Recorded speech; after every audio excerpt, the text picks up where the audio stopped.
Hello friends, कैसे हैं आप सब। आज हम पढ़ने वाले हैं अम्ल, क्षार और लवण। इम्पॉर्टेंट टॉपिक है, छोटा सा है, एसिड बेस एंड साल्ट। ठीक है, हम पढ़ेंगे, वन लाइनर्स है लेकिन क्वेश्चन भी आते हैं, एक ऑब्जेक्टिव क्वेश्चन आता है लेकिन बहुत ईजी है, हमारे दैनिक जीवन से जुड़ा हुआ है, हम रोज ही इनका प्रयोग करते हैं अपनी लाइफ में। ठीक है, तो ऐसे यौगिक, कैसे यौगिक, यौगिक तो हम आपको पढ़ा चुके हैं ना, क्या होता है यौगिक। तो जो यौगिक होते हैं ऐसे यौगिक, ठीक है। अच्छा, यौगिक की क्या पहचान है, इसमें जो भी तत्व हैं उनका अनुपात निश्चित होता है। ठीक है, जो भी तत्व इसमें रखे गए हैं इन तत्वों का अनुपात क्या है, निश्चित है।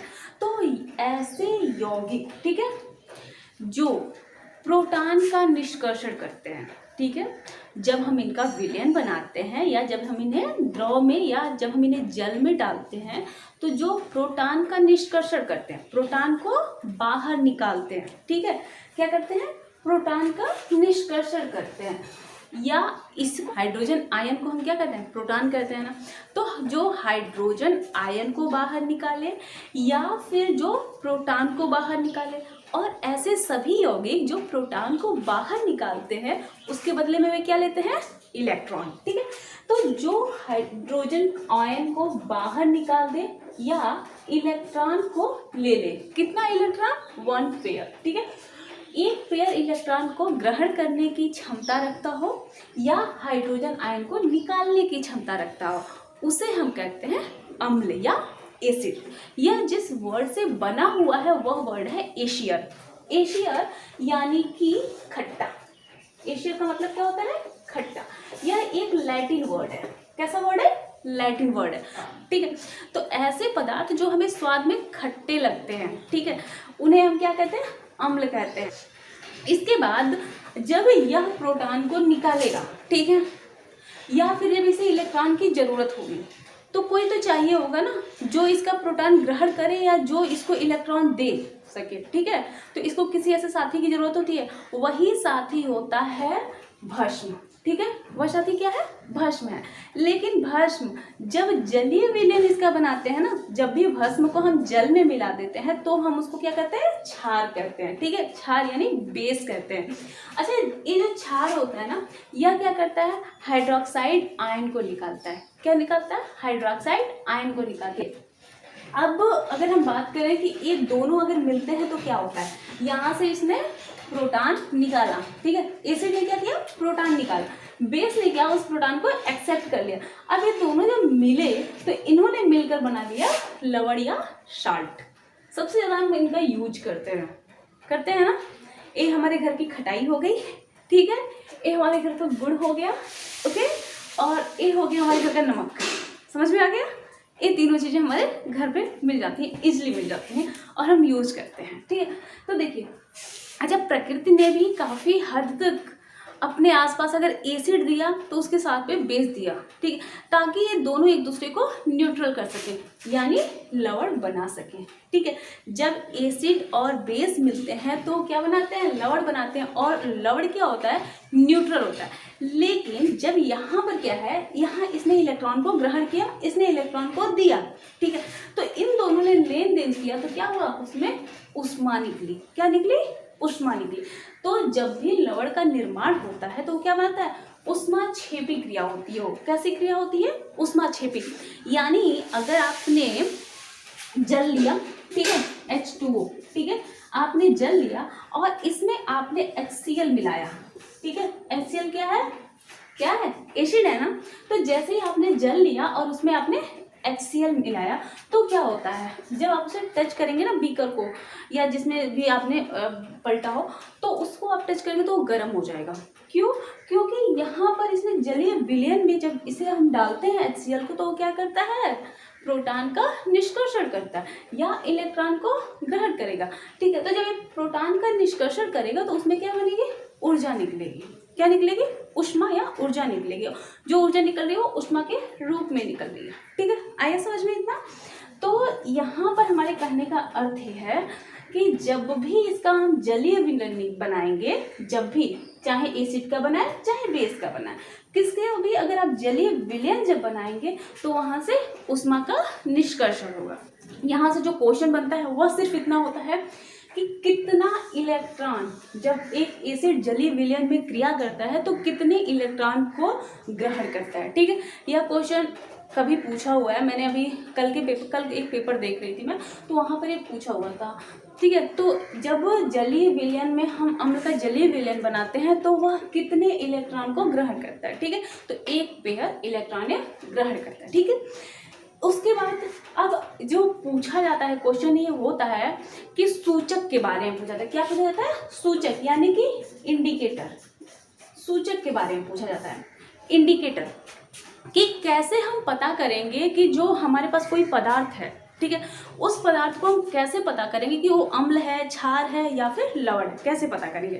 तो देखिए, एक तो ये होता है कि हम स्वाद के द्वारा पता कर लें। ठीक है, तो हमारे घर पे जो चीज़ें हैं, कुछ चीज़ें जो हम खा पी रहे हैं, ठीक है, तो खाने से स्वाद की वजह से हम बता सकते हैं कि वो अम्ल है या क्षार है या फिर लवण है। ठीक है, लेकिन हर वस्तु को हम खा नहीं सकते ना, काफ़ी ऐसी वस्तु हैं जिनको हम नहीं खा सकते, लेकिन वे यौगिक तो हैं, और अगर यौगिक हैं वे तो फिर या तो अम्ल होंगे या क्षार होंगे या लवण होंगे। ओके, तो ऐसी वस्तुओं को जानने के लिए हम प्रयोग करते हैं सूचक यानी इंडिकेटर का। ठीक है, अगर वस्तु स्वाद में है, मतलब हम खा रहे हैं, खा के हमने पता कर लिया या पी के पता किया, तो अगर उसका स्वाद खट्टा है तो वह अम्ल हो गई।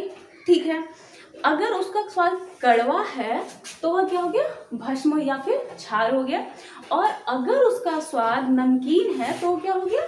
लवण हो गया। ठीक है, समझ में आ गया? तो अब देखो, तो अब जितनी भी नमक वाली चीज़ें हैं, जैसे नमकीन आप जो भी खा रहे हो, उस सब क्या होता है? लवण हो जाता है। ठीक है, अब वह पदार्थ मिक्सचर होता है। ठीक है, सिर्फ यौगिक तो होता नहीं, मिक्सचर होता है ना, तो इसलिए उसमें जो यौगिक होते हैं उन यौगिकों का गुण मैं बता रही हूँ कि वो यौगिक की वजह, वो यौगिक कैसा होता है लवण का? वह नमकीन होगा। ठीक है, लेकिन जो मिक्सचर है वह काफ़ी यौगिक अगर हम अलग अलग अनुपात में मिलाते हैं तो क्या बन जाते हैं? मिक्सचर बन जाते हैं। इसलिए हमारे घर की जो काफ़ी वस्तुएं हैं जो हम यूज करते हैं वो मिक्सचर के फॉर्म में होती हैं। ठीक है, तो अब देखिए, जो क्वेश्चन अब तक एग्जाम में पूछे गए हैं वो यहाँ पर लिखे हुए हैं, तो आप समझते चले जाइए। पहला क्वेश्चन ये बना था कि जो अम्ल, प्रबल अम्ल, निम्नलिखित में से प्रबल अम्ल कौन कौन है। ठीक है, प्रबल अम्ल जो बहुत तेजी से क्रिया करते हैं, जो जल के साथ बहुत ही तेजी से क्रिया करते हैं और विस्फोट जिनकी वजह से हो सकता है, जो बहुत जल्दी किसी वस्तु को गला दे, ठीक है, वे होते हैं प्रबल अम्ल। बहुत ही सिंपल लैंग्वेज, समझ गए हो ना? कोई भी वस्तु इनकी जल के साथ जब क्रिया होगी ना तो विस्फोट जैसा हो जाता है। ठीक, तो जब भी कोई वस्तु विस्फोट कर दे जलीय विलयन में तो वह होता है प्रबल अम्ल। इसीलिए मैंने यहाँ पर आपको बताया था कि जल में अम्ल को मिलाना है। ठीक है, मैंने ये नहीं कहा था कि अम्ल में जल को मिलाना है। क्यों? क्योंकि अगर आपने अम्ल ज़्यादा लिया और जल कम लिया, पहले आपने अम्ल लिया बीकर में, उसमें अगर आपने जल मिलाया तो क्या होगा? विस्फोट हो जाएगा। ठीक है, लेकिन अगर आपने ज़्यादा जल लिया, उसमें थोड़ा थोड़ा करके आप अगर अम्ल मिला रहे हैं तो फिर विस्फोट नहीं होगा। ठीक है, तो इसीलिए कभी भी HCl आप जानती हो कितना तेज होता है। ठीक है, ये हमारे कहाँ पर पाया जाता है? मैंने बायो में जब आपको पढ़ाया था पाचन तंत्र, तो मैंने आपको बताया था HCl कहाँ पर पाया जाता है। ये आपके लिए कमेंट बॉक्स में आप मुझे बताना कि ये कहाँ पर पाया जाता है HCl। ठीक है, और HCl का काम क्या है? हमारे शरीर में HCl कहाँ पाया जाता है और इसका काम क्या है? ठीक है, साथ में इसकी pH वैल्यू मैंने ये सब बताया था, इसलिए डायरेक्ट यहाँ पे मैं आपसे pH वैल्यू पूछ रही हूँ कि इसकी pH वैल्यू हमारे बॉडी में कितनी होती है, कहाँ पर पाया जाता है। ठीक है, इसके साथ दूसरा क्वेश्चन बाकी आगे पढ़ा रही हूँ। जो हमारा ब्लड है, ब्लड, उसका pH क्या होता है? ब्लड का pH, पहला क्वेश्चन, यह क्वेश्चन जो मैं आपसे पूछ रही हूँ, पूछा हुआ एग्जाम में क्वेश्चन है, कई बार पूछा गया है, फिर पूछ रही हूँ मैं आपसे। दूसरा है ब्लड का pH क्या होता है? ठीक है, तीसरा, यह एसिड होता है, एसिडिक होता है या बेसिक होता है? इसका नेचर क्या होता है ब्लड का, एसिडिक या बेसिक? तीसरा क्वेश्चन, हमारी स्किन, हमारी जो स्किन है ना, स्किन या एसिडिक होती है या बेसिक होती है? ठीक है, अब इन सब का ऑप्शन, इन सब का एक अलग, इस चौथा क्वेश्चन यहीं से, जो हम सोप यूज करते हैं वह क्या होता है, एसिड होता है या बेस होता है, एसिड या बेस, एसिड या बेस। और सैपोनिफिकेशन जब मैंने आपको टॉपिक पढ़ाया था साउनीकरण, तो उसमें मैंने आपको ये बताया भी था। तो आपको ये बताना है एसिड होता है या बेस होता है, लेकिन साथ में आपको ये भी बताना है कि अगर इन दोनों का रिलेशन, क्वेश्चन नंबर 3 और क्वेश्चन नंबर 4 का आपको रिलेशन पता चलेगा। अगर स्किन हमारी एसिडिक होगी तो हम यूज करते होंगे सोप, वह बेसिक होगा। जो जल के साथ बहुत ही तेजी से क्रिया करते हैं वे होते हैं प्रबल अम्ल। ठीक है, इसमें 3 अम्ल आते हैं। पहला होता है HCl, दूसरा होता है नाइट्रिक एसिड और तीसरा होता है सल्फ्यूरिक अम्ल।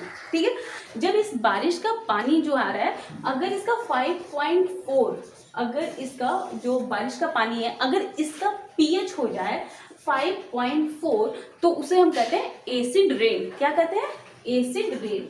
और एसिड रेन जो है वो क्या कर रही है, हमारी जो बिल्डिंग्स हैं, बहुत पुरानी जो बिल्डिंग्स हैं, उन बिल्डिंग्स को क्या कर रही है, नुकसान पहुंचा रही है। ठीक है, अब एसिड कहीं भी गिरा हो तो क्या होगा, वो जला देगा ना, जल के साथ रिएक्शन करेगा। तो किसी भी वस्तु पर अगर एसिड गिर रहा है तो उस पर अगर जल है, थोड़ा भी जल है या नमी है, तो उस नमी में वह क्या करेगा, वर्क करेगा, रिएक्शन करेगा और उसके साथ क्या हो जाएगा, कलर खत्म हो जाएगा, वस्तु का जो ऊपर की जो परत है वह परत खत्म हो जाती है।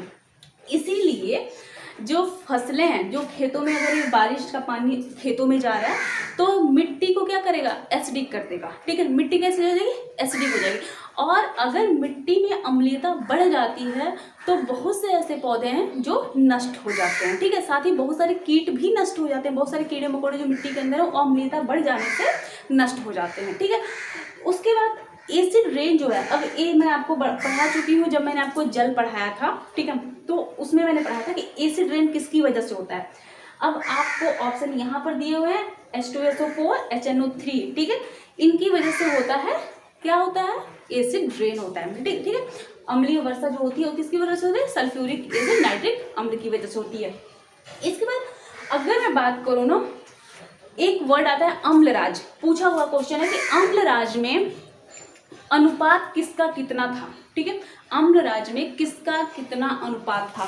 तो जब हम पहला और दूसरा, ठीक है, पहला और दूसरा एक संबंधित, ये पहला एंड दूसरा को अगर 3 संबंधित 1 के अनुपात में ले लें, ठीक है, यानी HCl 3 अनुपात में हो और अगर 1 अनुपात में हो HNO3 यानी नाइट्रिक एसिड। ठीक है, तो यहाँ पर ये बनाते हैं अम्लराज, अम्लराज।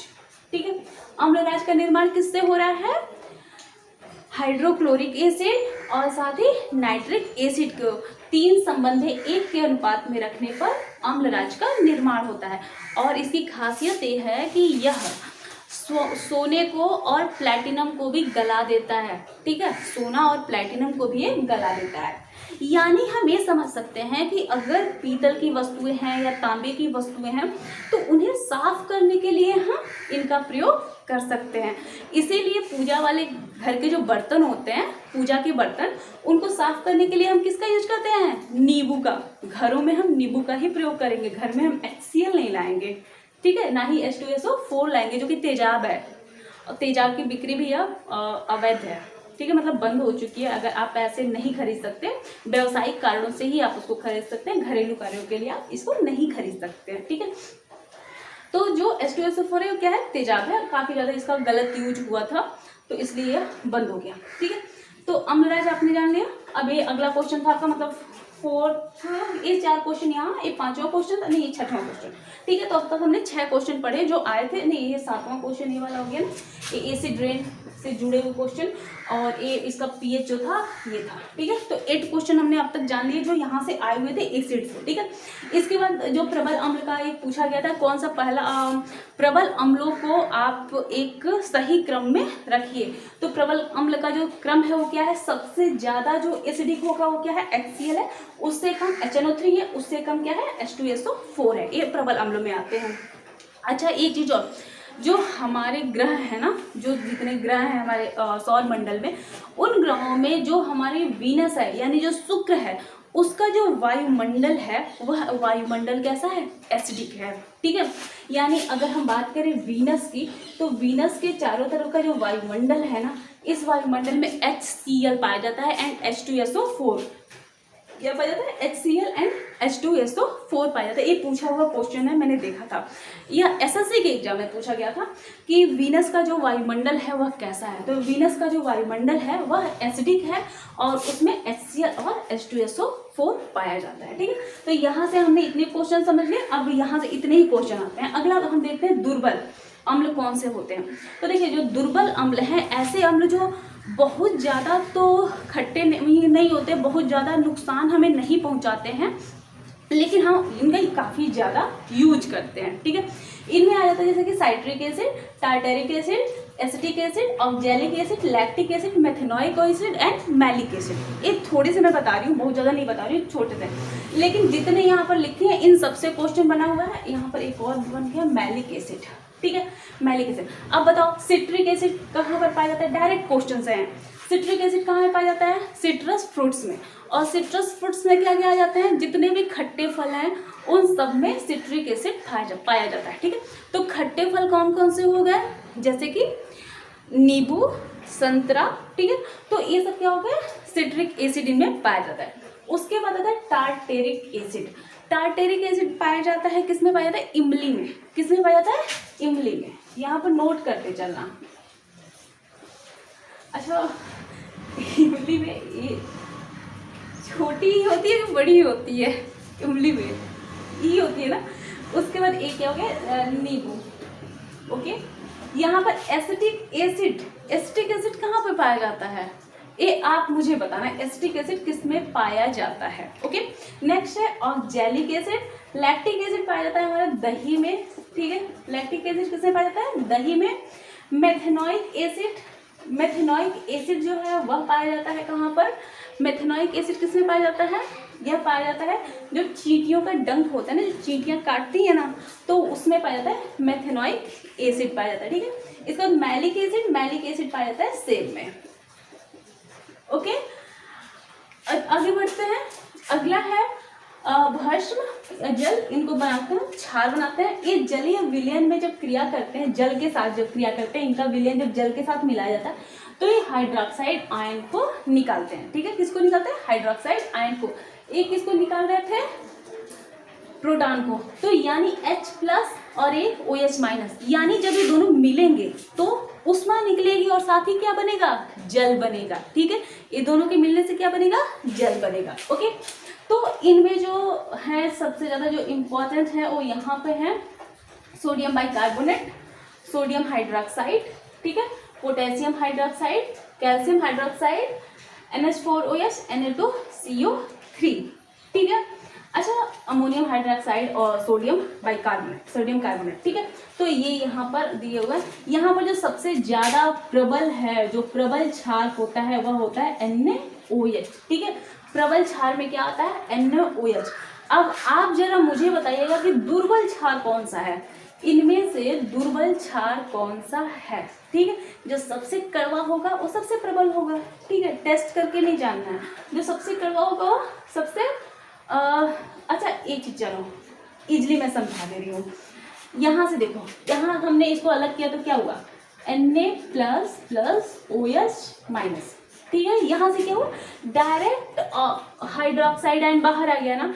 तो जिन क्रियाओं में डायरेक्ट हाइड्रोक्साइड आयन या डायरेक्ट हाइड्रोजन आयन बाहर निकल जाए उन्हें हम प्रबल क्षार या प्रबल अम्ल कहते हैं। जैसे देखो एग्जाम्पल मैं बता रही हूँ, यहाँ पर क्या है, HCl, ठीक है, H++Cl-, ठीक है। डायरेक्ट हाइड्रोजन आयन निकल गया ना, क्या निकला, डायरेक्ट हाइड्रोजन आयन निकल गया। यहाँ पर हमने देखा NaOH से क्या निकला, डायरेक्ट Na+OH- निकल गया, तो एक प्रबल हो गया। नेक्स्ट जो क्वेश्चन बनता है वह क्वेश्चन बनता है यहाँ, ठीक है, लवण से। कैसे क्वेश्चन बनते हैं उनको मैं आपको बताती हूँ। देखिए, जब भी एसिड, ठीक है, जब भी एसिड धातु के साथ क्रिया करेगा, ठीक है, जब भी एसिड धातु के साथ क्रिया करेगा तो वह हाइड्रोजन गैस को निष्कर्षित करेगा, ठीक है, जब भी एसिड धातु के साथ क्रिया करेगा तो क्या होगा, हाइड्रोजन गैस को निष्कर्षण करेगा, ठीक है। और साथ में क्या बनेगा, लवण, ठीक है। एसिड धातु के साथ क्रिया करेगा तो वह हाइड्रोजन गैस का निष्कर्षण करेगा और साथ में लवण का निर्माण होगा। थोड़ी सी आवाज़ आपको आ रही होगी क्योंकि चारों तरफ बारिश हो रही है, कल से बारिश रुकी ही नहीं है, तो इस वजह से आवाज़ थोड़ी आएगी। और मैं जिस जगह पे हूँ अभी यहाँ पे, तो इसके सिवा और कोई जगह भी नहीं है अभी। कल 2 दिन ऐसा हो रहा है कि मतलब ना तो लाइट आ रही है और ना ही बारिश रुकने का नाम ले रहा है। तो ऐसे में यही एक जगह है जहाँ पर हमें पूरा प्रकाश मिल सकता है और हम वीडियो बना सकते हैं।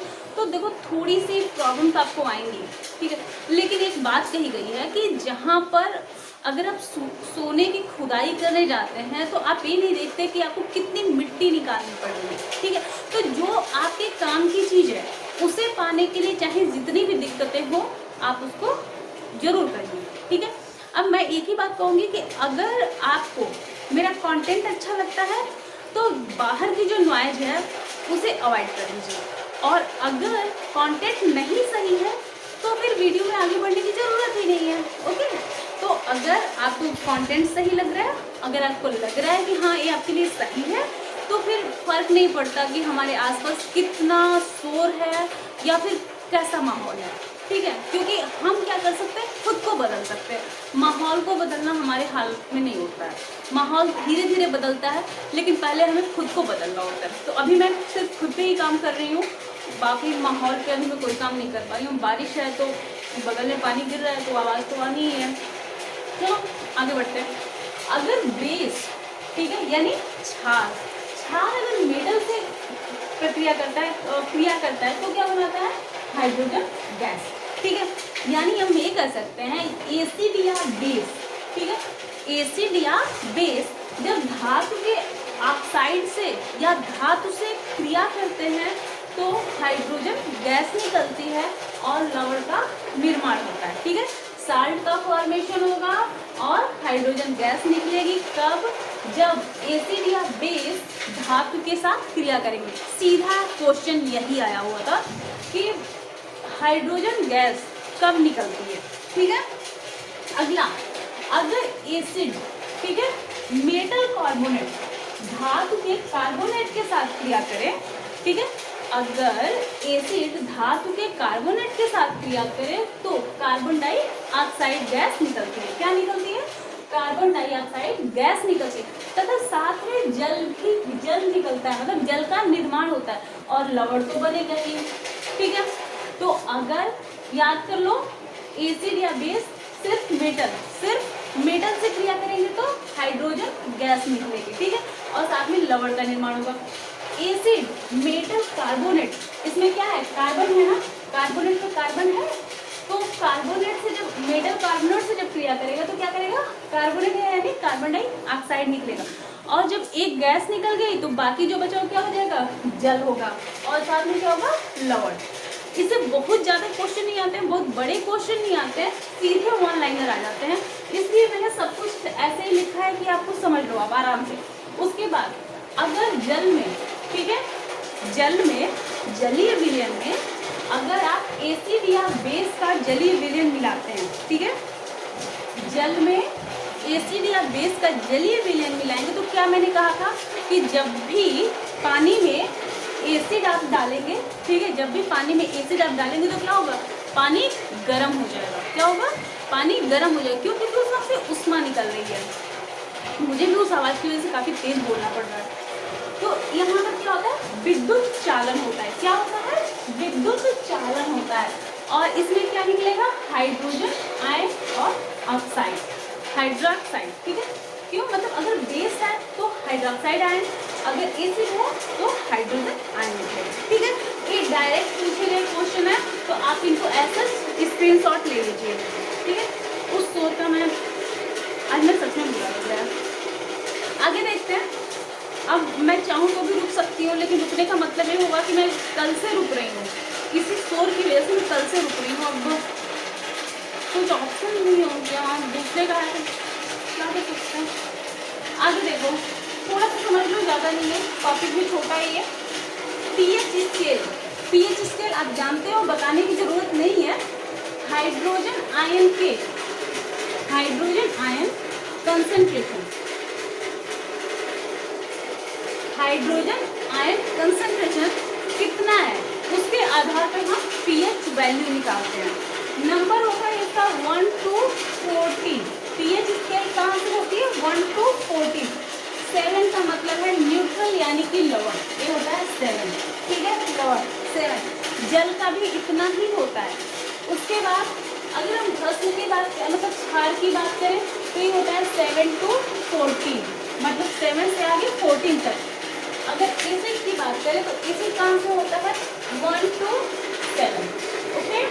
7 से कम, 1 to 7 से थोड़ा सा कम क्या होता है? अम्ल होता है। 7 के आगे 14 तक क्षार होता है, और 7 या तो लवण होगा या फिर जल होगा, ठीक है।